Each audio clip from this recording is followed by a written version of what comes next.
वरीलपैकी आहे विचारलंय की नाही विचारलंय आणि ते ब्लॉक केलेलं बोल्ड केलेलं असतं त्यांनी, तरी पण आपण चुकतो. सिली मिस्टेक्स त्या टाळा. तुम्हाला एकदम प्रॉपर गोष्टी माहिती आहेत सगळ्या. विचार करा कशी कंडिशन असते. पानिक निगेटिव्ह निगेटिव्ह निगेटिव्ह. मग रिक्षावाल्यांनी लेट केलं, जास्त पैसे 20 रुपयाचे 40 रुपये मागितले, तर आपण भांडणं करायला लागतो. होतं हे.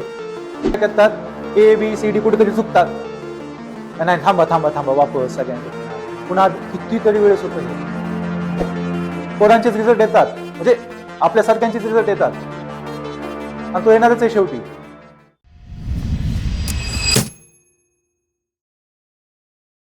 आता ज्या दिवशी एक्झाम आहे, मॉर्निंगला लवकर उठा, छान हेल्दी ब्रेकफास्ट घ्या, मोस्ट प्रोबॅबली फ्रुट्स किंवा पोहे हे करू शकता. 2-4 गोष्टी नका घेऊ.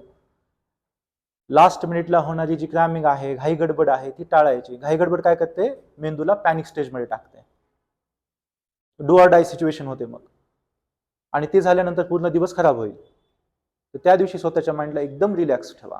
खूप छान एकदम 10-15 वेळेस श्वास घ्यायचे, अनुलोम विलोम करा. त्या दिवशी भ्रामरी करा. एक्झाम सेंटरच्या बाहेर जर तुम्हाला वेळ मिळतोय, लाजायचं नाही करायला. सेन्सेस बंद करायचे, कान आणि डोळे, आणि भ्रामरी मचा आवाज. MRI काढलेले आहेत आणि ज्यांनी हे सांगितलेले ते PhD होल्डर्स आहेत. टीम आहे, पूर्ण काम करते. त्याच्यामुळे मी तुम्हाला सांगतो, ज्या वेव्ज 100 पर्यंत पाहिजे असतात त्या 1000 पर्यंत वाढतात भ्रामरीनं. काय आहे किती आहे हे तुम्हाला नंतर मी सांगेल, पण 10 पट जास्त फोकस होतं. भ्रामरी करून देते ते आपल्याला. खूप फोकस होतो माणूस. 2-3 वेळेस जरी भ्रामरी केलं तरी खूप छान आहे. त्या दिवशी नक्की करा. आणि थोडंसं आधी जा, म्हणजे तिथल्या ऍटमॉस्फिअरशी तुम्ही, ऍटमॉस्फिअर म्हणजे काय, सगळे थांबलेले आहेत, थोडं येतं ना, नर्वस होतो आपण जास्त, तर थोडंसं आधी जाऊन थांबा तिथे.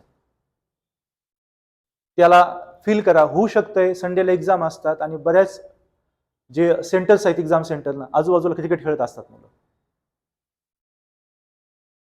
मग त्यांचा धिंगाणा ऐकत सुद्धा अटेम्प्ट दिलेले आहेत मी. एवढं क्लिअर कट आवाज मुलांचा खेळायचा. आता आणि क्रिकेट खेळताना आरडाओरडा होतोच, आणि शाळेच्या आजूबाजूला ग्राउंड असतंच.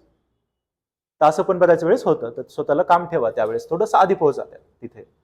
तुमचा बिहेव कसा पाहिजे त्या दिवशी. जर घरातून तुम्ही पॅनिकमध्ये बाहेर पडलाय, तुम्ही वाद घालणार रिक्षावाल्यासोबत, तुम्ही टॅक्सीवाल्यासोबत. जेव्हा आपण पॅनिक असतो, कॉर्टिसोल वाढलेला असतं, स्ट्रेस वाढलेला असतं, आपलं फोकस जातं निगेटिव्ह गोष्टींकडे. मग सिग्नल, अरे 70 सेकंद बाकी, हा रिक्षावाला फास्टच चालवत नाही, आता मी लेट होतो का काय, लेट होते की काय. Panic panic, negative negative negative. मग रिक्षावाल्यांनी लेट केलं, जास्त पैसे 20 रुपयाचे 40 रुपये मागितले, तर आपण भांडणं करायला लागतो. होतं हे. मग ते पॅनिकनेस अजून वाढणार. मी माझा किस्सा सांगतोय तुम्हाला. ती पॅनिकनेस आणखी वाढते. मग एक्झाम हॉलमध्ये जातो, मग जे तपासणीक असतात ते कधी कधी काय करतात, ABCD कुठेतरी चुकतात. नाही थांबा थांबा थांबा, वापस सगळ्यांचे घेणार. पुन्हा कितीतरी वेळेस होतं हे. त्या पॅनिकमध्ये ABC आपल्याला नंबर टाकावे लागतात. आपल्या जे सीट नंबर आहे तो टाकावा लागतो. कोणता क्वेश्चन पेपर राहिला सेट तो आपल्याला भरावा लागतो. गोल करावा लागतं. तो गोल सुद्धा चुकतात. माझे पण चुकलेले. सर काय करू, हसले ते पण, मी पण हसलो. गेला अटेम्प्ट. होतं हे. पॅनिक मध्ये ना, काय गोल करायचं आपण विसरून जातो. 2, 5, 7 इकडे बघ तिकडे बघ, डोक्यात पॅनिक आहे. पहिला क्वेश्चन बघितलाय पार्लमेंट, अरे जमतोय की नाही, पुन्हा हे इकडे भरतोय, डोक्यात एक पॅनिकनेस आहे. हे ऍक्च्युअल खूप मुलांसोबत हे होत आहे. तर घरातून बाहेर पडताना एकदम कामली पडा, एकदम शांत. आणि त्यासाठी तुम्ही आधी बाहेर पडा. 10ला पहिला पेपर आहे तर आपल्याला तिथे 9ला पोहोचायचंय. तर घरून 9 वाजता आपण तिथे एकदम आरामशीर कसं पोहोचू, त्यावेळेला निघा. रात्री लवकर झोपा. आता एक्झामच्या आधी झोप होत नाही, ही पण एक तक्रार असते मुलांची. झोप येत नाही एक्झामच्या आदल्या दिवशी. सगळ्या दिवशी झोप येईल, पण एक्झामच्या आदल्या दिवशी ना अशी गाढ झोप येत नाही. मग आता आज अटेम्प्ट असा जाईल, मग तसं जाईल, आज झोप झाली नाही, हे विचार सुरू होतात. तर ते नका करू. झालीये, झोपला होतात तुम्ही, नर्वस जास्त असाल तर अशा गोष्टी होतात की झोपच येत नाही. तर काय म्हणायचं, ओके ठीक आहे, काय हरकत नाही, संध्याकाळी जास्त झोपेल मी, पण आज मला फोकस राहायचंय, काम राहायचंय. हसत हसत, जसं आता तुम्ही स्माइल देता ना, सेम तसं करा. आणि झोप आणण्यासाठी तुम्हाला एक मेथड पण सांगतो. सील, जे US सील आहेत ना, तिथं पण यूज केली जाते. बॉडीला ऑब्झर्व करणं. झोपताना दीर्घ श्वास घेत राहायचे, आणि तुमचा प्रत्येक श्वास सगळ्यात पहिले कुठे जाणार, टाचेपर्यंत. आणि तुम्ही महसूस करणार की टाच बेडवरती किती छान आहे, अशी रिलॅक्स्ड आहे. म्हणजे आपण ताणलेलं असतं शरीर, आपल्याला तेव्हा लक्षात येतं की आपण ताणलंय. तर माझी टाच एकदम रिलॅक्स आहे. गुडघ्याच्या बॅक साईडवरती येणार, किती छान रिलॅक्स झालाय तो गादीवरती. माझी हिप एकदम व्यवस्थित, एकदम छान याच्यावरती सेट झालोय. बॅक सेम हळूहळू इथपर्यंत यायचंय. माझं डोकं किती छान आहे, किती छान सेट झालंय, किती रिलॅक्स आहे, जराही टेन्शन नाही बॉडीमध्ये, हात एकदम रिलॅक्स आहे. असं करता करता झोप लागून जाते. 3 मिनिटात 3.5 मिनिटात झोप येते छान. तर हे करा, खूप रिलॅक्स वाटेल तुम्हाला. आणि नाहीच झाली झोप तरी दुसऱ्या दिवशी काय म्हणायचं, मी पहिलं वाक्य, मी खूप फोकसमध्ये आहे, आज पूर्ण दिवस फोकसमध्ये राहणार. थोडी स्ट्रेचिंग करा, जसं ठरले तसं मग घराच्या बाहेर पडा. ओके. तिथं गेल्यानंतर इतरांशी गप्पा मारू नका. तुम्ही पॅनिकमध्ये नाहीयेत, बाजूचा असू शकतो. हे वाचलं का रे, ते वाचलं का रे, हे झालं होतं का रे. तो माइंडचं फोकस ते एका पॉइंटवर आणून ठेवल तुमचं. तुम्हाला पूर्ण 2 वर्षाची मेहनत आहे. त्याच्यामुळे हेडफोन घाला, मंत्र ऐकत बसा. निगेटिव्हिटीच नाही, मंत्र सगळे पॉझिटिव्ह असतात आणि सगळ्या धर्मांमध्ये फ्रीली अवेलेबल आहेत. तर घ्या मजा त्याची, फोकस राहा. नाही तर तुम्ही बोलायला लागणार ना, 4 पैकी 2 ते 3 जण निगेटिव्ह असतात, त्या दिवशी घाबरलेले असतात. मग ते तुम्हाला घाबरवायचा प्रयत्न करणार नॅचरली, इंटेन्शनली नाही. त्याच्यामुळे ओळखीचा जे दिसला, एक्झाम नंतर ऑल द बेस्ट, एक्झाम नंतर बोलू आपण, सीसॅट झाल्यानंतरच मला भेटतो, क्लिअर. आपण दोघं त्याला म्हणायचं, आपण दोघं पण ना एक्झाम झाल्यानंतर भेटू. तू पण फोकस राहा, मलाही फोकस, पॉझिटिव्हिटी द्या त्याला, मलाही फोकस राहू दे. नाहीतर तो 4 पॉईंट सांगणार, हे झालं होतं का करंट अफेअर मध्ये, हे पण आहे, हे झालं होतं. पूर्ण फोकस त्या पॉईंटवरती येऊन थांबेल. डोकं तिथे विचार करत राहील. आणि 2 वर्षाचं प्रिपरेशन आहे आपलं, 60% असू द्या, 60% बस आहे, इनफ आहे, पास होऊ शकता तुम्ही. फक्त ह्या गोष्टी करा. आणि ह्या गोष्टी पुस्तकात नाहीत भेटत आपल्याला, त्या अनुभवातूनच मिळू शकतात, एक्सपिरियन्सनच मिळू शकतात. तर मी 4-5 एक्सपिरियन्स सांगितले तुम्हाला, माझे जे अटेम्प्ट गेले, झालं छोट्या मोठ्या मिस्टेकमुळे. मेन्सला सायन मध्ये होतो मी, तर मला घामाचा त्रास आहे. मुंबईला गेले तर मी अख्खा भरून जातो, पूर्ण भिजलेला असतो, पॅन्ट सहित भिजून जातो, एवढा घाम असतो. आणि पाठीवरतीच ऊन यायचं. एक तर ते मला ब्लँक पेजवरती मेन्स द्यायची हे सुद्धा माहित नव्हतं. ही कंडिशन होती माझी. एक लाईन इथून वरती, दुसरी मग त्याला मॅच करण्यासाठी खाली, मग ते एवढा गॅप दोन याच्यामध्ये, असा गॅप. चित्र विचित्र आन्सर रायटिंग झाली. 37-38 मार्क्सचा फरक होता इंटरव्ह्यूच्या, जास्त होता. आहे की नाही ह्या गोष्टी? आता तुम्हाला आता माहित पडले, आतापासून तुम्ही नोट्स काढताय सगळं काही, तुम्हाला एकदम प्रॉपर गोष्टी माहित आहेत सगळ्या. विचार करा कशी कंडिशन असेल तेव्हा. बऱ्याचशा गोष्टी इझी झाल्यात, त्याचा फायदा घ्या. इतरांशी वाद घालू नका, गप्पा मारू नका. रिक्षावाल्यापासून सुरू होतात. कोणती एक्झाम आहे? आले अवघड असते ना कलेक्टर होणं, झालं. तर गप्पाच मारायच्या नाही जास्त. आपले हेडफोन लावायचं, म्हणजे तो पण डिस्टर्ब करत नाही आपल्याला, ना आपणही डिस्टर्ब होत नाही. हा, आपण पण अवघड असते ते म्हणलं की आपण, म्हणजे तुम्ही ब्रेनला सांगताय ते एक्झामच्या आधी की अवघड असतंय, मग तो त्याच्यावर वर्क करणार. एक्झाम सेंटरला 45 मिनिटं आधीच हे करा. मित्रासोबत गप्पा मारायच्या नाही. एक्झाम मध्ये आता पहिला पेपर झाल्यानंतर सीसॅटचा पेपर आहे. अर्ध्या पोरांचं मनोबल गळालेलं असतं GS1 ला बघून. आणि सीसॅट आजकाल बदलतोय, सीसॅट खतरनाक येतोय, आहे ना. युपीसीचा पॅटर्न बघा ना तुम्ही, की सीसॅटचे पेपर कसे येऊ लागलेत. तर एक तर त्याच्यामध्ये असतो, आणि दुसरा एक मित्र येऊन म्हणतो, तुला ह्याचं उत्तर आलं का रे? अरे ह्याचं बी नव्हतं, ह्याचं सी होतं. झाली पॅनिक, वापस सुरू, म्हणजे मी चुकी केली, गेले माझे 2 मार्क, येतोय का नाही रिझल्ट. कशामुळे आलं हे सगळं? त्याला बोलल्यामुळे. आणि त्या सगळ्याचा असर कुठे होणार आहे? सीसॅटवर. त्याच्यामुळे पहिल्यांदाच मित्रमैत्रिणींना काय सांगायचंय? आफ्टर सीसॅट आपण भेटू, आफ्टर सीसॅट. बोलूच नका. एक्झाम झाल्यानंतर संध्याकाळी घरी या आणि स्वतःवरती ना तिथं इंटरव्ह्यू देत बसू नका. आजकाल येतात ते चॅनलले, अटेम्प्ट कसा होता तसं. काय कुणाला बोलायची गरज नाही. शांतपणे तुमच्या रूमवरती या, घरी या आणि स्वतःचं परीक्षण करा. चेक करत नका बसू, आजचा पूर्ण दिवस मी कसा घालवला, ज्या गोष्टी ठरवल्या त्या मी सगळ्या त्या केल्या का, आणि स्वतःवरती तो प्राऊड फील करा की मी आज जसं ठरवलं होतं तसा तो दिवस घालवलाय. आणि संध्याकाळी वापस घरी येऊन तुम्ही हे बोलताय, हे तुम्हाला आजपासून इमॅजिन करायचं आहे की सीसॅटचा पेपर झालाय, मी घरी आलोय आणि स्वतःवरती प्राऊड फील करतोय किंवा करते, मी दोन्ही पेपरमध्ये बेस्ट देऊन आले. कमीत कमी सकाळपासून संध्याकाळपर्यंत जे ठरवलं होतं ना मी ते केलं. एक्झाम मध्ये ए केलं का बी केलं हे नाही डोक्यात आणायचं त्या दिवशी. त्यांनी पॅनिकनेस वाढणार. मेन्सची पण तयारी करायची, पॉझिटिव्हिटी ठेवायची. होऊ शकतंय, गोष्टी येतात, रिझल्ट पोरांचेच रिझल्ट येतात, म्हणजे आपल्यासारख्यांचेच रिझल्ट येतात आणि तो येणारच आहे शेवटी. तर त्या दिवशी स्वतःला प्राऊड फील करा, कारण की मेन्समध्ये हे प्राऊड सेम तुम्हाला 6-7 दिवस फील करायचा. आणि जर तुम्ही असं वागायला राहणार किंवा तुमच्यामध्ये हा कॉन्फिडन्स येणार तर इंटरव्ह्यू पॅनलच्या आधी तुम्ही नर्वस नसणार बाकीच्यांसारखे, तुम्ही काम असणार. कारण की ही परीक्षा पण तुम्ही खूप वेळेस दिली, काम राहण्याची पूर्ण दिवस, फोकस राहण्याची पूर्ण दिवस, हे प्राऊड होण्याची तुम्हाला सवय झाली आता. तर इंटरव्ह्यूच्या वेळेस पण तुम्ही एकदम काम असणार, व्यवस्थित असणार. ते इमॅजिन करा, तसं बना. आणि तुम्ही सगळ्यांनी हे लक्षात घ्या, स्वतःला इमॅजिन करा हे सगळ्या गोष्टी तुम्ही सुद्धा. ठीक आहे, पूर्ण दिवस चेहऱ्यावरती स्माइल ठेवा आणि कॉन्फिडन्स ठेवा. अशी वाली नाही, थोडीशी स्माइल,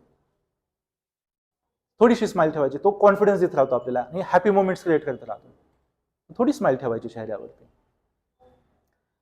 एक्झाम हॉलमध्ये 2 मिनिटं पूर्ण पेपर एकदा बघून घ्या, स्टार्ट टू एंड. पॉलिटीचा कुठे आहे, हिस्ट्री कुठे. आता आपल्यापैकी पॉलिटी खूप बेस झालेलं आहे तुमचं, पॉलिटी, जॉग्राफी झालेलं आहे, हिस्ट्री झालेलं आहे एन्शंट पासून. तर एकदा नजर टाकून घ्या फटाफट फटाफट, सेक्शन कुठे कुठे कोणकोणते आहेत. Same with the CSAT. इंग्लिशचा पॅसेज किती आहे, कारण की इंग्लिशचा पॅसेज आधी सोडवायला घ्यायचं, कारण की ना त्याची डिफिकल्टी लेवल खूप कमी असते आणि फॅक्च्युअल क्वेश्चन विचारलेले असतात. राज्यसेवेला जास्त होतं हे, तर तो आधी घेऊ शकता, सुरुवात करू शकता तिथून. डिसिजन मेकिंग आलं तर जॅकपॉट आहे, आता बंद झालेत क्वेश्चन्स, पण ते आले तर जॅकपॉट. छान छान डिसिजन घ्या तिथे, काम राहून डिसिजन घ्या. आणि मॅथ शेवटी ठेवा, जर भीती असेल आणि मॅथ बेस्ट असेल तर आधी घ्या. ते तुमचीच. ते आता किती स्ट्रॅटेजी, खूप ठिकाणी स्ट्रॅटेजी अवेलेबल, तुम्ही कोणती पण निवडा तुमच्याप्रमाणे. पण कॉम्प्रिहेन्शनचा नियम काय, सीसॅटचा नियम काय, की तिथं प्रेझेंट असणं, जिवंत आणि जागी असणं. सीसॅट मध्ये तो मार्क देतो, ती गोष्ट मार्क देतो. आणि त्याची जी तयारी ना तुम्ही आतापासून करा. न्यूजपेपरचं आर्टिकल वाचताय तर तुम्ही फोकस राहून पहिल्या पॅसेज पासून लास्ट पर्यंत काय वाचलंय, कोणती न्यूज वाचतोय.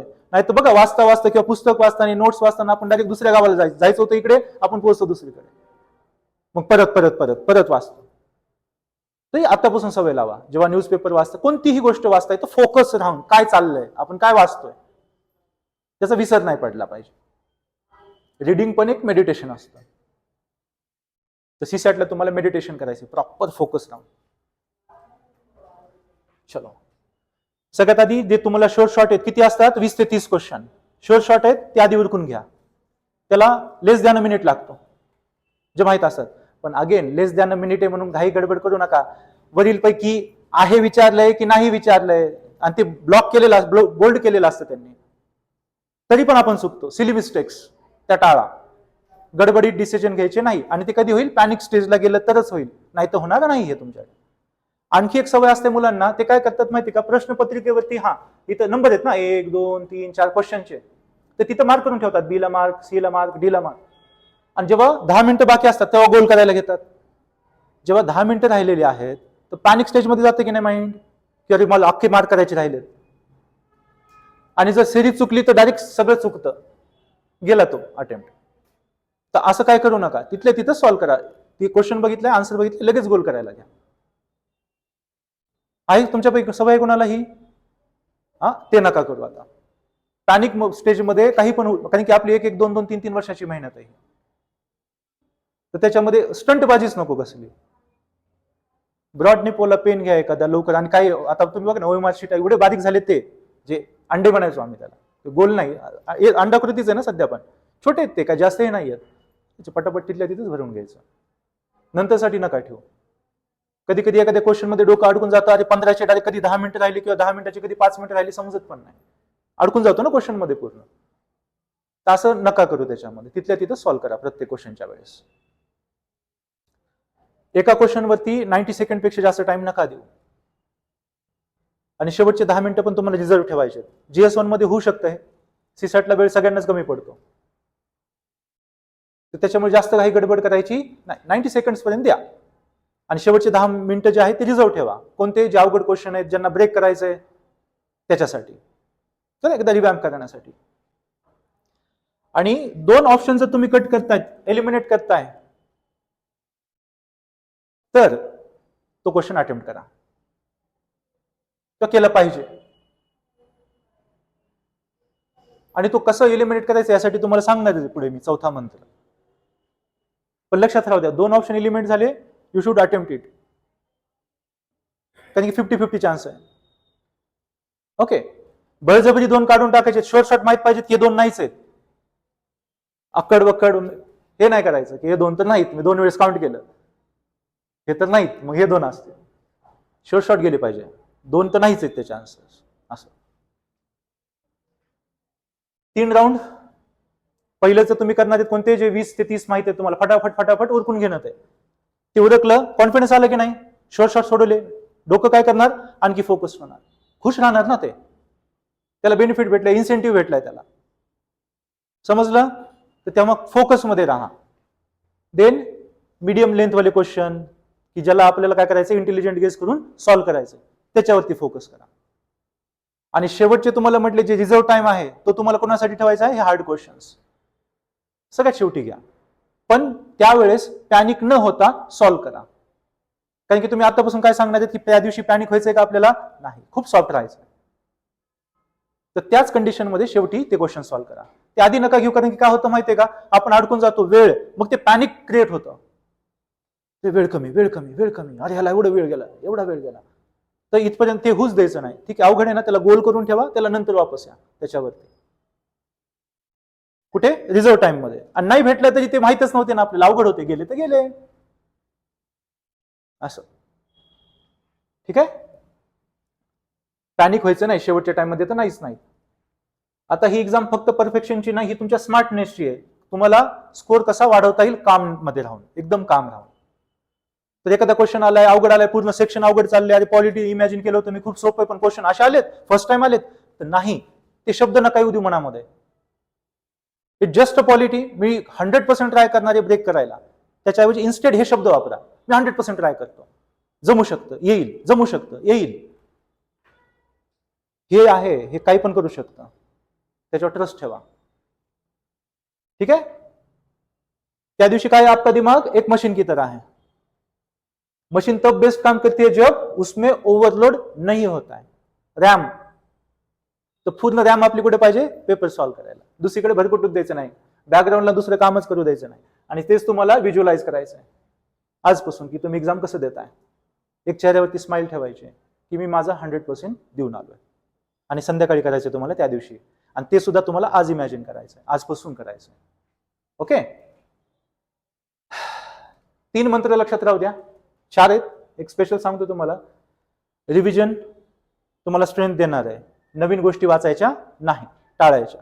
एक्झामच्या त्या सेंटरच्या बाहेर तर नाहीच नाही, नवीन काहीच वाचायचं नाही, आणि नवीन काय ऐकायचं पण नाही कोणाचं. त्या फॅक्टवरती, त्या विषयावरती आपण जास्त फोकस होऊ, ते करायचं नाही. सेकंड थिंग, परीक्षेला जिंकण्याआधी स्वतःच्या इमोशन्सला आपल्याला जिंकायचं आहे, कारण की इमोशनच सगळा गेम करून टाकतात. इमोशन्सच आहेत सगळ्या काही गोष्टींच्या मागे. ते त्या दिवशी तुम्हाला एकदम काम आणि फोकस राहायचे, तर इमोशन तुमचे एकदम काम आणि फोकस पाहिजे,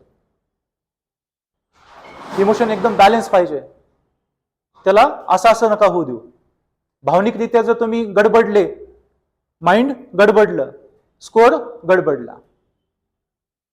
आणि तुम्हाला एवढी सगळ्या गोष्टी सांगतोय तर एकदम नियमबद्ध असं प्रेशर मध्ये येऊन पण नाही राहायचं, कामनेस आहे, थोडी स्माइल ठेवा.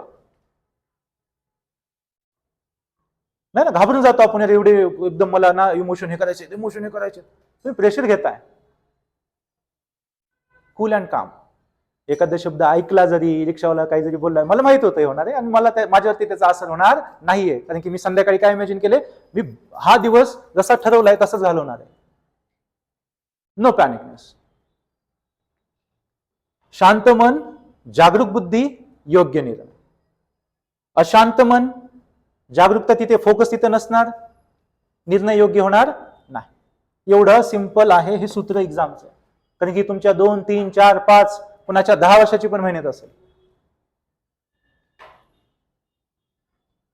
आणि खूप सिंपल गोष्टीनं तो दिवस सॉल्व्ह होणार आहे, त्याला हातानं खराब करायचं नाही. छान छान शब्द, छान छान गोष्टी, मंत्राच ऐका त्या दिवशी, बघा तुम्हाला खूप फायदा होईल. चौथा मंत्र तुमचा स्कोर वाढवण्यासाठी. जोही क्वेश्चन आहे, म्हणजे शॉर्ट झाल्यानंतर तुम्हाला ब्रेक करायचे आता, तर शब्दांचे तुकडे करायला सुरुवात करा. मला वैयक्तिकरित्या खूप फायदा झालेला आहे याचा गोष्टींचा. कन्सेप्ट कळतात आपल्याला. ऑप्शन्स आहेत, तुकडे करा त्याचे, शब्दांचे अर्थ लावा. आणि आपण कीवर्डचे तुकडे करतोय इथे, खूप बघितलेत आपण.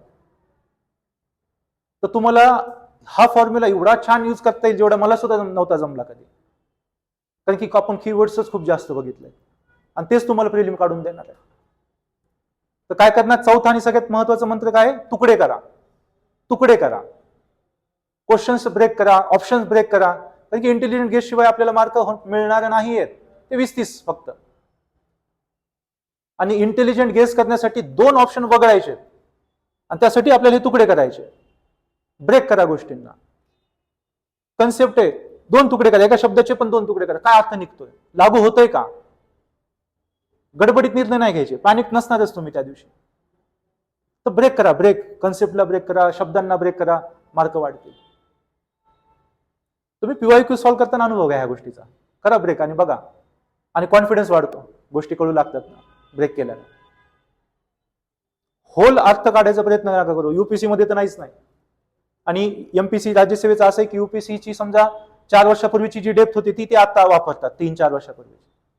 मेन्स मध्ये पण तेच एक्सपेक्ट करा, कारण की हा फर्स्ट अटेम्प्ट आहे ना डिस्क्रिप्टिव्हचा. तुम्ही तो द्यायला जाताय, सो तुम्ही क्रॅक करू शकता. फर्स्ट अटेम्प्ट आहे, डिफिकल्टी लेवल सगळं इमॅजिन करा. आता प्रत्येक गोष्ट मी बोलू शकत नाही, कारण की कोणीच 100% प्रेडिक्ट नाही करू शकत ह्या कमिशन्सला. पण थोडी डिफिकल्टी लेवल तर मिळेल तुम्हाला छान त्याच्यामध्ये, नाही का, त्याच्यामध्ये ओव्हरकम तुम्ही इझिली करू शकाल. छान द्या अटेम्प्ट, हा त्या गोष्टी पाळा. ठीक आहे, इमॅजिन करायचं राहायचं आजपासून तुम्हाला की मी खूप रेडी आहे, मी खूप इलिजिबल आहे. तो दिवस अत्यंत फोकसपणे घालवत आहे. काम आहे, मी नर्वस तर होणार नाही काम असल्यामुळे. पूर्ण फोकस आहे, 40% अभ्यास झालाय, मी तो 40% इम्प्लिमेंट करून येईल. बस काम. काही युद्ध नाहीये, म्हणजे खरं खरं तर युद्ध नाहीये, कुठे बॉम्ब पडणार नाहीये, कुठं काही नाहीये. कामली जा, कामली या. तो दिवस प्रॉडने घालवा. पूर्ण मेन्स सेम, इंटरव्ह्यूच्या आधी पण सेम.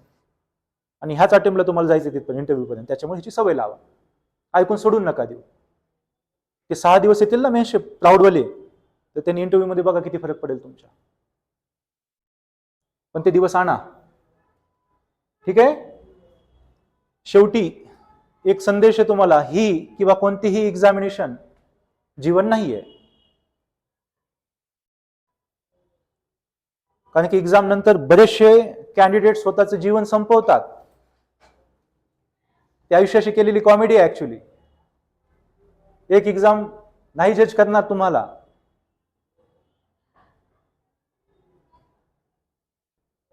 नाईट झाले, नाही भेटली पोस्ट, ठीक आहे, नाही आपण त्याच्यामध्ये राहिलो तर ठीक आहे ना म्हणायचं. नॉलेज आले ना किती, जे नसतं आलं. History to science, quantum computing वरती तुम्ही बोलू शकताय, तुम्ही तक्षशिलेवरती बोलू शकताय, तुम्हाला संविधान माहित आहे, तुम्हाला इंटरनॅशनल रिलेशन माहित आहे, तुम्हाला सेकंड वर्ल्ड वॉर माहित आहे, तुम्हाला फ्रेंच रिव्होल्युशन माहित आहे, तुम्हाला नक्षलवाद माओवाद माहित आहे, तुम्हाला JNK माहित आहे. एक IAS IPSच्या लेवलचा अभ्यास केलाय, तुम्ही मोस्ट एलिजिबल होतात आणि तुम्ही ते समजलंय 2 वर्ष, तर तुम्ही त्या पदाच्या लायक आहात. ते पद तुमच्याकडे नाहीये, तर त्या लेवलचं परफॉर्मन्स तुम्ही इतर क्षेत्रात देऊ शकणार. फक्त इमानदारीने अभ्यास करा 2 वर्ष. एक तर पोस्ट नाही तर त्या लेवलचं, एक तर पोस्ट नाही तर त्या लेवलचं. तर कोणती एखादी एक्झाम गेलीये, 10वी 12वी, 5वी 6वीची मुलं पण करतायत सुसाईड. कोणी IAS ट्रेनिंगला करताय. त्यासाठी IAS झालो होतो का आपण? आणि फेल जरी झालो, नाही जरी झालं IAS IPS DCD YSP, आयुष्य संपलंय का? एवढ्या अधिकाऱ्यांशी भेटणं होतंय. तुम्हाला एक सांगू का, जगात कोणीच खुश नाहीये 100%. तुम्ही पण आता नाहीयेत आणि नसणार आहेत कधी. फक्त काम राहा, फोकस राहा. अडचणी असणारच. IAS IPS झालं, महिनाभर आपण शायनिंग मारू. गनमॅन आहे, गाडी आहे, युनिफॉर्म आहे, मस्त इस्त्री करून घालाल, फिराल, गॉगल, इकडे जाय तिकडे जाताय, पोलीस स्टेशनला व्हिजिट करताय. पण हळूहळू 2-3 महिन्यानंतर ती आदत बनून जाते. मग जबाबदारी पूर्ण जिल्ह्याची. एक व्यक्ती, तुम्ही इमॅजिन करा स्वतःला, एक व्यक्ती, तुम्ही पूर्ण जिल्हा सांभाळताय, होल डिस्ट्रिक्ट, तुमचे डिसिजन आहेत. IPS आहेत तर 1000 लोकांचा तर तुमचा स्टाफ आहे, पूर्ण पोलीस फोर्स इकडून तिकडे होते तुमच्या फक्त छडी दाखवण्याला. ते रोज स्वतःला बघणार, रोज कॅपेबल समजणार, तर 1-2 वर्षात तो पॅटर्न बनणार, गोष्टी होणार, गोष्टी घडणार. आपण मरतो, अभ्यास करतो आणि रोज रात्री झोपताना आपण म्हणतो होईल की नाही रे. हो, 2 वर्ष तुम्ही हे सांगताय होईल की नाही रे, तर मग ते तळ्यात मळ्यातच असेल, मोस्टली निगेटिव्हच असेल. जी मेहनत करताय, जेवढी मेहनत करताय, जेवढे इमानदार राहताय 20%, 30%, तर संध्याकाळी सांगा बाबा मी 20% इमानदार होतो आज, मी 100% इमानदार होतो आज. तर 100% जेवढं जास्त इमानदार राहाल तेवढं लवकर स्वप्न पूर्ण होईल. 19-20 राहाल तर 19-20 राहील सगळ्या गोष्टी. आणि त्याच्यामुळे पण सुसाईड नाही करायची, कारण की 19-20 आपणच राहिलो होतो. सेम मी पाऊल उचललं असतं, माझं IPSचं स्वप्न राहिलं तर मे बी आता हे सांगण्यासाठी तर नसतो.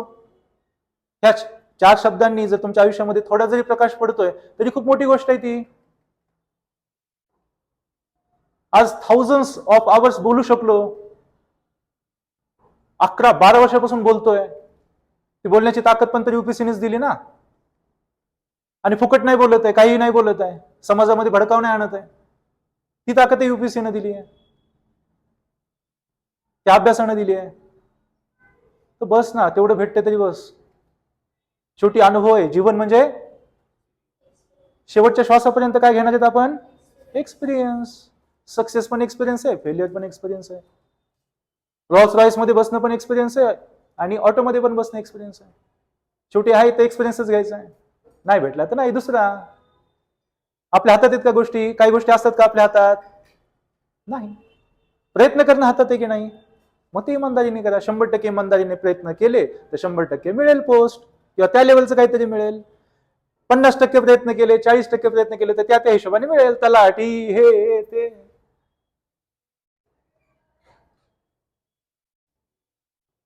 त्याच्यामुळे आपण दिवस कसे घालवतो प्रिपरेशनचे त्याच्यावरती मला आता मजा येते. मला माझ्या फेलियरचे कारण कळतात ना. किती दिवस इमानदार होतो, दिवसातला किती टाइम इमानदार असायचो, कोणकोणत्या गोष्टी केल्या है ना. कारण शेवटी वय होतं ना हे ते सुद्धा. गोष्टींवरती नियंत्रण ठेवलं का? किती इमानदारीने राहिलो?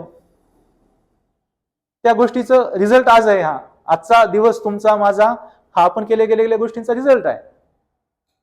2 वर्ष छान तुम्ही परफॉर्मन्स द्या, अभ्यास छान करा, कन्सेप्ट माहिती करून घ्या, PYQ सॉल्व्ह करा, जा एक्झामला, घ्या एक्सपिरियन्स. त्याच्यापेक्षा तर मोठी गोष्ट काही नाहीये. तेच आपल्या हातात आहे. मग ते पॅनिक म्हणून घ्यायचंय का एकदम स्टेबल म्हणून घ्यायचंय? तुमचं कॅरेक्टर आहे ते. तुम्ही स्वतःला भारी समजत असाल, मजबूत कॅरेक्टरचे समजत असाल तर त्याला तुम्ही खूप स्टेबल हे घेणार, फोकस राहून घेणार, कामली घेणार. तुम्ही 19-20 राहिलायत, तुम्ही प्रामाणिक प्रयत्न केले नाहीयेत, शेवटी पॅनिक तर होणार आहेत तुम्ही तिथे. कारण की 100 किलो वजन उचलायचं कॉम्पिटिशन होतं. मी 100% प्रयत्न केलाय तर 100% ते 100 किलो मी उचलणार. मी प्रॅक्टिसच केली नाहीये, माझी खूप 50-60 किलो उचलण्याची पर्यंत प्रॅक्टिस झाली आहे, तर 100 किलो त्या दिवशी कसं उचलणार? पॅनिकच होणार ना माणूस. तर एक्झामच्या आधी ह्या गोष्टी लक्षात ठेवा. इट जस्ट अन एक्झाम, त्याच्यापेक्षा मोठं नाहीये. आणि तो काय आहे? एक अनुभव आहे. समजलं? काय विचारायचंय? एक्झामला घेऊन काय असेल? आपापली स्ट्रॅटेजी बनवलेली तुम्ही आहे, त्याला काय हेल्प लागत असेल तर आफ्टर सेशन मी तुम्हाला बोलूयात आपण त्याच्यावर. पण ह्या गोष्टी कराल नक्की. एक्झामच्या आतापासून, आजपासून करायच्या तुम्हाला ह्या गोष्टी. ऍक्च्युली तुम्हाला जगायचं ही एक्झाम. एक्झाम काय करायची? जगायची आहे, अनुभव घ्यायचा आहे. वाट बघितली, एखादा मूवी रिलीज होताना आपण वाट जशी बघतो, एखादा फेस्टिवल येताना जशी आपण वाट बघतो, तशी तुम्ही आता वाट बघितली ह्या गोष्टीसाठीची. तर त्याला जगा, त्या एक्सपिरियन्सला मजा घ्या त्याची. 4 तास ते मजा घ्या, फुल मजा घ्या. त्याला सजा म्हणून नका घेऊ. 100% द्या. आणि संध्याकाळी जे म्हटलंय सेम तसं फील करायचं स्वतःबद्दल, प्राऊड. पेपर कसा गेला नाही याचा विचारच नाही करायचा. आजचा दिवस कसा गेला, एक्झामचा दिवस मी कसा घालवला, त्याच्यावरती तुम्हाला प्राऊड फील करायचंय ऍट दी इव्हिनिंग, संध्याकाळी. आणि सेम फील करायचंय मेन्स नंतर. त्याचं अकोमोलेशन तुम्हाला काय मिळणार? Before the PT personality test. इंटरव्ह्यूच्या आधी तुम्हाला त्याचं बेनिफिट मिळणार आणि खूप मोठं मिळणार, आणि तो पॅटर्न बनणार तुमच्या जीवनाचा. मग पुढे IPS IAS तुम्हाला बोलवणार कार्यक्रमांना, शाळांमध्ये, इकडे तिकडे. तुमचा स्टाफ उठणं बसणं आमदार खासदारांसोबत डील करता, एखाद्या नक्षलवादी लीडर सोबत, कुणी नॉर्थ ईस्ट मध्ये, कुणी कुठे आहे. झालं ना, तो पॅटर्न बनला. तुम्ही कुठेही बोलणार, कुठेही प्राऊड फील करणार. आणि तेच तर आहे ना, मग तुमचं करिअर जर ते, तर तुम्ही ते प्राऊड फील केलं पाहिजे त्या लेवलला, जर तुमचं करिअर ते आहे. उगाच चान्सवरती नका चालू. प्रॉपर इमानदारीनं द्या आहे तुम्ही जे काही टाइम देणार आहात एक्झामला. थांबायचं मग. Thank you so much for your participation and cooperation. जय हिंद, जय भारत. थँक्यू.